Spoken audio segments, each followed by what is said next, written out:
bisa berkumpul di tempat aula dengan keadaan sehat yang walafiat. Yang pertama, kenapa kok kita kumpul di aula, kok nggak mengikuti apel pagi di lapangan? Karena ada sesuatu hal yang penting yang harus kita lakukan dan kita sosialisasikan di pagi hari ini. Pagi hari ini kita akan sosialisasi MS. Sebenarnya kalau melihat data-datanya kita sudah pernah melakukan semua. Cuma kayaknya selama kita menjalankan RTW atau yang sudah kita lakukan setiap hari ya, belum pernah namanya yang ada sosialisasi seperti ini. Ya, makanya pada kesempatan pagi hari ini ya, kita sedikit berkumpul atau sosialisasi ya, mengenai RTW. Apa-apa yang nanti yang disampaikan oleh Pak Asisten atau nanti dari saya, ya tolong dipahami ya, dan dilakukan di lapangan. Intinya manajemen menekankan bahwa kita harus selalu menjaga kesehatan, terutama di keamanan kerja, tingkat fokusan dalam bekerja, fokus dalam menjalankan apapun, karena bahaya itu mengintai kita dimanapun kita berada. Sering saya sampaikan setiap pagi, hari apes itu kita tidak tahu.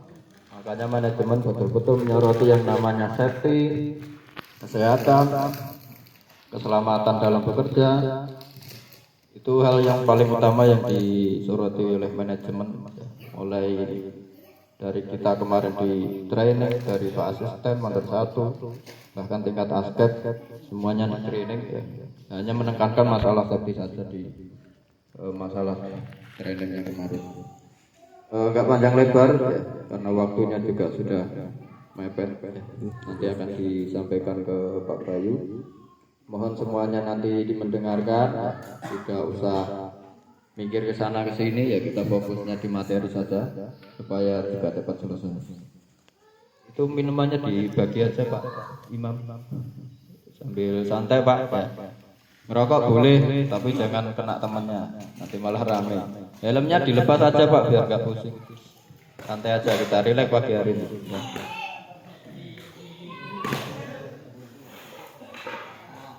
Baik, mungkin itu aja untuk dari saya pagi hari ini ya. Nanti akan dilanjutkan oleh Pak Bayu.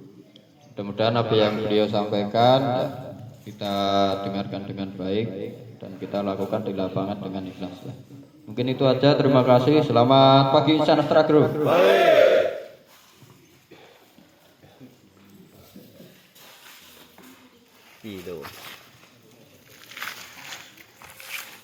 Assalamualaikum warahmatullahi wabarakatuh.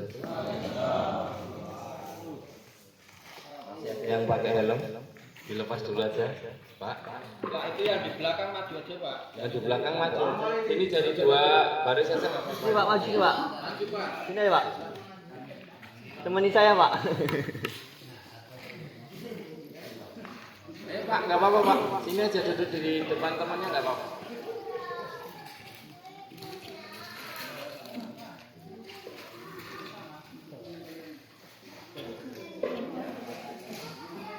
Ya, sambil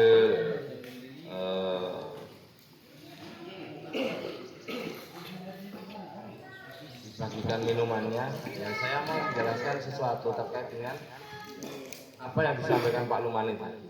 Jadi terkait dengan RTW. Ada yang masih ingat RTW itu apa? Ready to work. Ready to work. Ya. Intinya ready to work adalah kita itu siap bekerja pada hari ini. Ada yang tensinya selalu tinggi? Ada? Ada? Siap. Ada yang lain? Ada yang tensinya selalu rendah? Baik ya. Jadi untuk Pak Fikri ya, untuk teman-teman semuanya juga. Jadi kemarin kita dimintai setiap hari itu untuk selalu rutin mengecek kondisi bapak-bapak dan ibu semuanya pada saat. Jadi untuk yang kasusnya tensinya selalu tinggi, tetapi kalau itu memang selalu tinggi, itu akan ada persiapan, ya persiapan sebelum benar-benar melakukan pekerjaan, apalagi yang mengendalikan alat.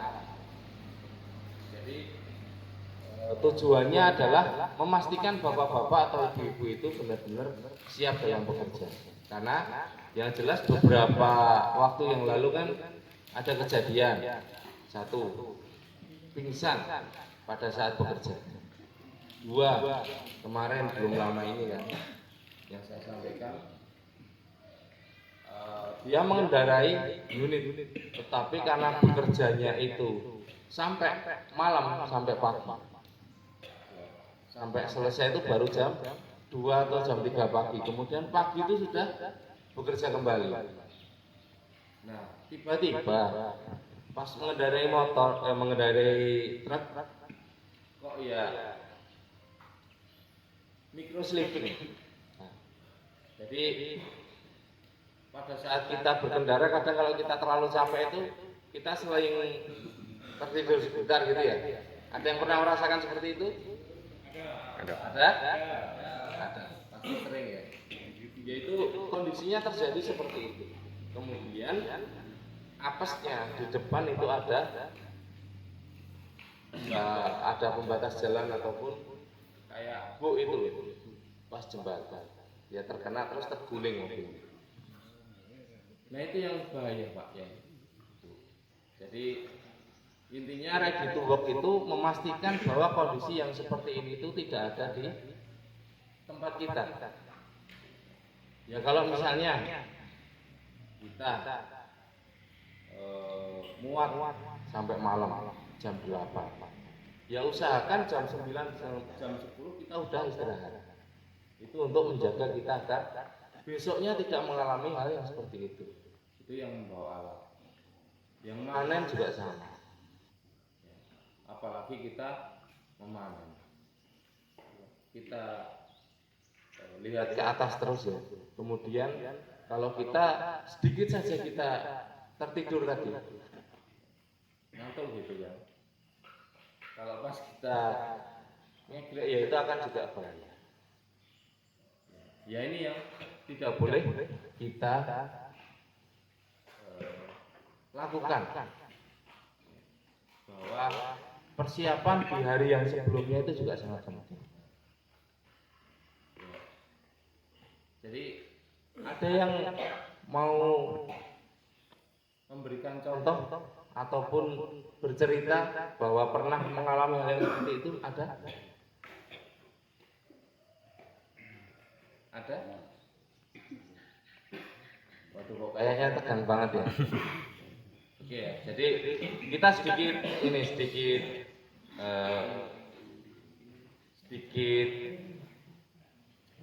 SBQ. Ya kita semangat. Kalau saya nyampaikan gajah, ya.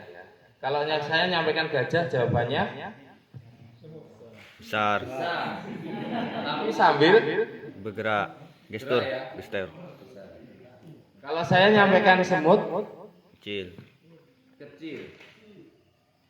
bisa? Gajah, belum semuanya ini. Gajah, mantap. Semut, ya, ulangi lagi. Semut, nah, ada yang keliru, ada yang keliru. Ayo semuanya fokus. Semut, nah, betul. Gajah, oke, itu level 1 ya. Kalau level 2, gajah, bentar. Kalau level 2 berbeda. Ya, kalau level 2, gajah kecil, besar, ya. Kalau level 2, semut kecil. Bisa ya. Oke. Level 1 dulu, gajah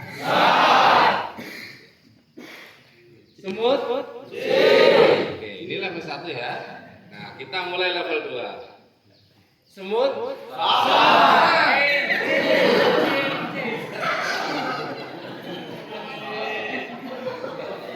nah, ini kurang bagus ini. Ya, kita ulangi lagi.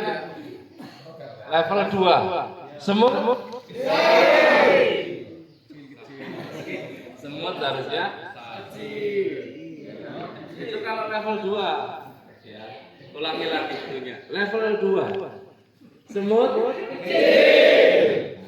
mantap, sudah mulai fokus ya. Gajah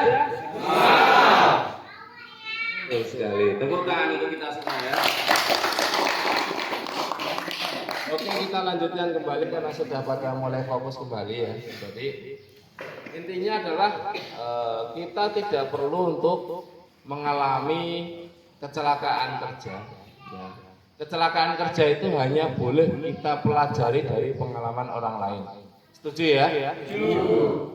Setuju ya? Agar apa? Agar kita semua tetap sehat dan selamat. Jadi untuk kita yang di sini, terima kasih ya, yang sudah rutin setiap hari menggunakan sepatu safety, menggunakan helm safety, visornya, yang mana kemungkinan rutin kita menggunakan ini tuh tidak bisa dilakukan oleh semua orang.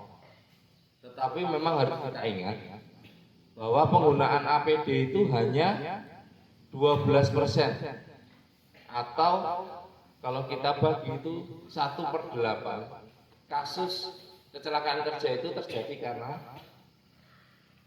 APD. Yang 84% atau 7 kali lipatnya itu terjadi karena Kelalaian. perilaku kita sendiri. Betul sekali ya.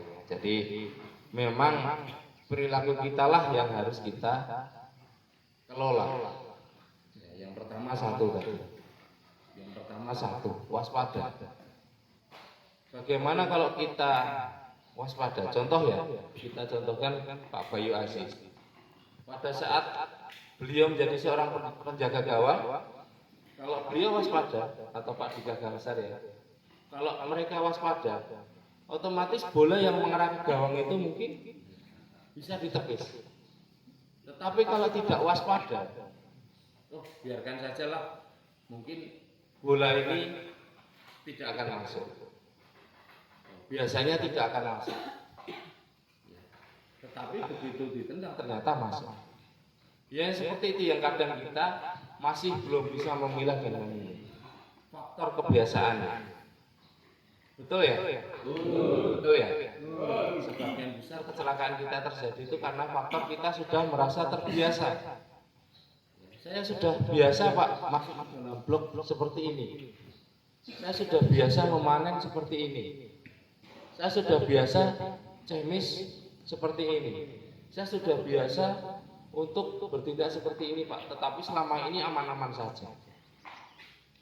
Nah itu yang kemungkinan besar akan terjadi kecelakaan, karena kecelakaan itu terjadi setelah beberapa kali kita mengalami nirmis. Ada yang tahu nirmis? Ada yang tahu nirmis?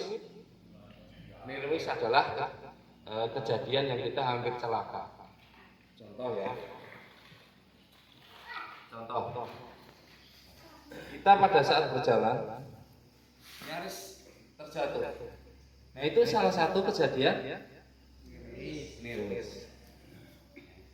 Kemudian ini ada pelepah, nyaris kejatuhan. Itu salah satu kejadian nirmis. Tetapi kalau begitu kita mengangkat pelepah, kita terkena duri, itu sudah merupakan suatu kejadian bahwa kita sudah kecelakaan kerja. Jadi mungkin dari 8 kasus nirmis tadi, 1 dari kita itu mengalami kecelakaan kerja ringan. Nah, dari kumpulan beberapa kecelakaan kerja ringan terjadilah nanti kecelakaan kerja berat. Nah itulah makanya saya minta tolong kepada bapak-bapak dan ibu-ibu semua di sini ya. Kalau kita mengalami kejadian yang hampir celaka, boleh di-share ke teman-temannya. Ya, pada saat apel pagi kita sampaikan. Ya, kita bercerita.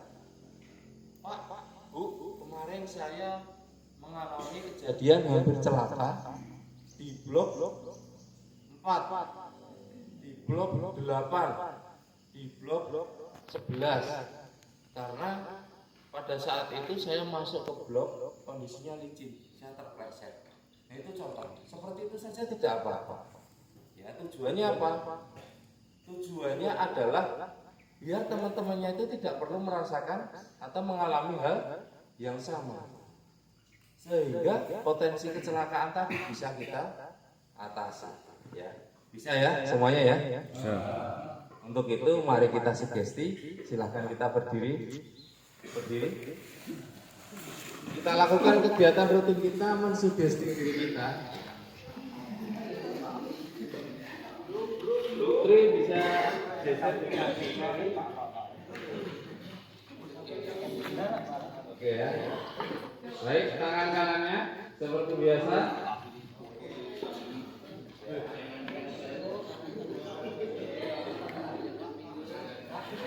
Oke, sudah? Pak. Bu. Bro. Sis. Mulai hari ini saya akan bekerja dengan lebih baik, yaitu 1. Dapat basis. 2. Melakukan kerja yang baik. 3. Menjaga kebiasaan baik saya menggunakan APD pada saat berada di dalam kebun maupun saat berkendara. Kemudian saya juga akan mengingatkan diri saya maupun rekan kerja saya jika melanggar semua itu. Kalau tidak, ulangnya akan saya cium ya. Sekarang tangan kirinya.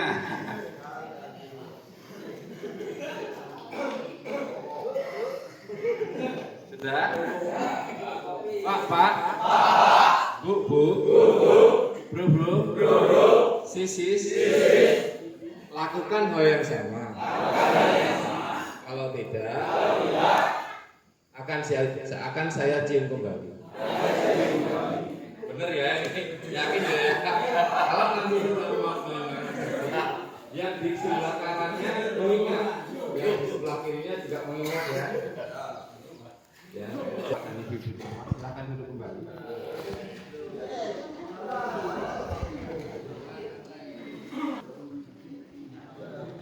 Jadi untuk sugesti itu salah satu bentuk kita untuk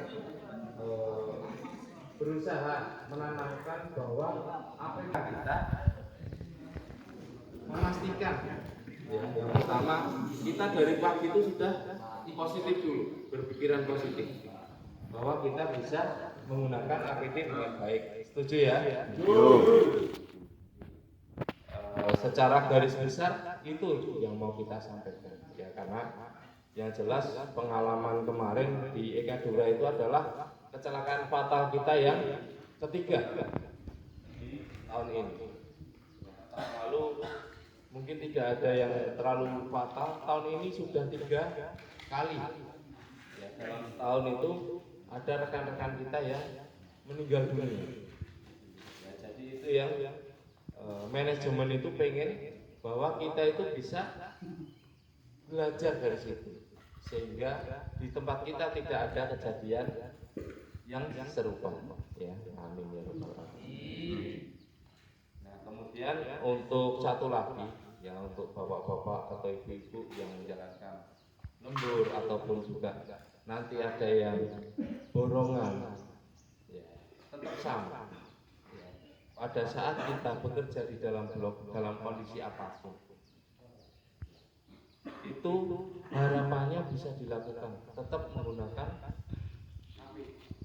walaupun diawasi atau tidak diawasi ya, saya berharap bahwa APD di Abdul Delta ini sebagai kebutuhan ya. beda kebutuhan dengan kewajiban. Jadi itu yang juga perlu kita pahami bahwa memang untuk selamat itu kita harus mengorbankan kenyamanan. Memang kita harus mengorbankan kenyamanan. Kalau kita mau bekerja nyaman, tidak menggunakan APD, tidak menggunakan ini ya, kemungkinan besar kita akan celaka. Tetapi kalau kita sudah fokus, sudah bersedia untuk menggunakan APD, saya yakin bahwa di Abiling Delta ini akan tidak ada kecelakaan kerja yang fatal. Mungkin itu ada yang mau bertanya, ada yang mau disampaikan terkait dengan ini, monggo silakan dibuka. Ya, harapannya kita bisa tanya jawab. Saya tanya jawab, kita juga bisa menjawab sehingga terjadi komunikasi yang dua arah.